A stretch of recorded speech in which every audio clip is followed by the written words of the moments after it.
Assalamualaikum warahmatullahi wabarakatuh. Semangat pagi. Apa kabar anak-anak? Tetap semangat ya, tetap sehat. Nah anak-anak, banyak dari kalian yang sudah belajar maksimal, namun ternyata hasil belajar yang kalian terima jauh dari ekspektasi kalian. Muncul banyak pertanyaan di kepala kalian. Kenapa nilaiku jelek? Kenapa aku hanya mendapat nilai segini? Kenapa temanku yang itu, dia sepertinya tidak pernah belajar, tapi nilainya di atas aku? Timbul banyak pertanyaan kenapa. Nah, jika sudah seperti itu, hentikan. Stop. Ya, tahan. Jangan hanya mempertanyakan sesuatu yang kamu sendiri tidak akan menerima jawabannya. Lantas apa yang harus dilakukan? Tentunya lakukan perbaikan. Di sini kita akan belajar tips bagaimana cara memperbaiki agar hasil belajar kalian mendapatkan nilai yang bagus. Mau tahu tips-tipsnya apa saja?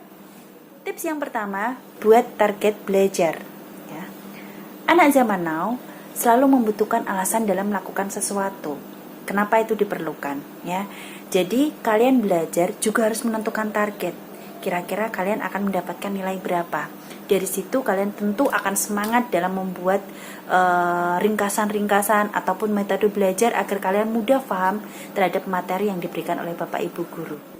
Tips yang kedua adalah buatlah jadwal belajar. Ingat, target tidak akan kalian capai tanpa proses yang terukur dan rutin. Ya, jadi dengan membuat jadwal belajar, tentunya peserta didik atau siswa-siswa semuanya dapat mengukur dan menjaga konsistensi proses belajar kalian, guna mencapai hasil yang kalian inginkan, hasil belajar ya tentunya yang kalian inginkan di akhir tahun. Tips yang ketiga adalah hindari menunda.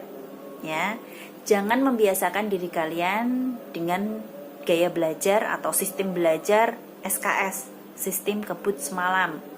Gak akan menjadikan kalian apa-apa. Namun, gunakan kata pepatah dahulu kala, yaitu sedikit-sedikit lama-lama menjadi bukit.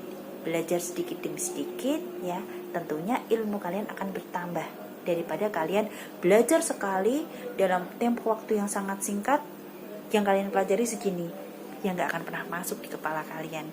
Ya, hindari SKS.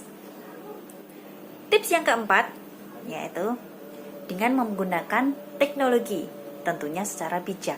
Kenapa demikian? Tidak kita pungkiri, di situasi pandemi ini tentunya banyak orang akan menggunakan teknologi. Banyak orang akan menggunakan gadget. Nah, gawai, tentunya penggunaannya pun harus secara bijaksana, disesuaikan dengan kebutuhan kita. Tugas, kita bertanya pada Google, bisa. Namun ingat, jangan hanya kalian mendapatkan hasilnya saja, tapi kalian harus paham prosesnya. Kenapa bisa demikian? Kenapa itu bisa menjadi seperti itu? Harus kalian pahami.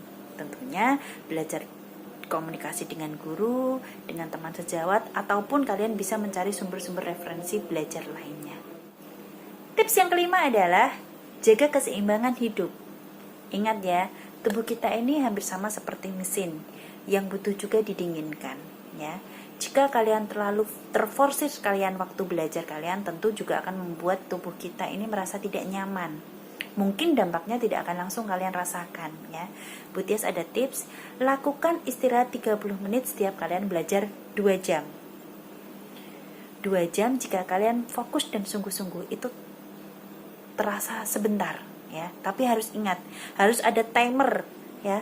Baik itu timer di gadget kalian maupun timer di kepala kalian. Saya sudah belajar 2 jam, tubuh saya butuh relaksasi 30 menit.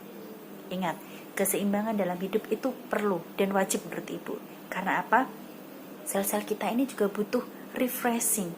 Sel-sel kita ini juga butuh istirahat, butuh didinginkan, ya. Selain tentunya juga faktor makanan yang bergizi, kemudian istirahat yang cukup, kemudian refreshing yang cukup seperti itu tadi. Tips yang keenam, selalu bersikap positif, ya. Tanamkan dalam diri kalian bahwa tantangan belajar apapun yang ada dalam diri kalian bisa kalian taklukkan, bisa kalian lewati. Dengan demikian tentunya kalian akan lebih mudah dalam memperoleh hasil belajar yang kalian inginkan selama proses belajar yang kalian lakukan benar dan tepat. Tips yang ketujuh atau yang terakhir adalah diskusikan dengan guru. Guru di sini yang Ibu maksud adalah bisa guru secara konteks sesungguhnya, yaitu Bapak Ibu guru kalian mengajar, ataupun saudara dan teman yang kalian anggap mempunyai kefahaman ilmu lebih dari kalian. Ya, tentunya yang bisa diajak komunikasi. Nah, di situ tentunya akan memudahkan kalian selama proses pembelajaran untuk memahami materi, sehingga ilmu yang kalian dapatkan tepat, dan itu akan mempermudah kalian dalam memperoleh hasil belajar yang baik tentunya. Nah, demikian tips-tips cara memperbaiki hasil belajar yang dapat kalian aplikasikan di kegiatan kalian sehari-hari, tentunya selama proses pembelajaran. Semoga bermanfaat dan bisa memberikan hasil yang positif, nilai yang baik. Amin. Terima kasih dari kami, Bu Tias. Semangat pagi. Wassalamualaikum warahmatullahi wabarakatuh. BK Peduli Siswa.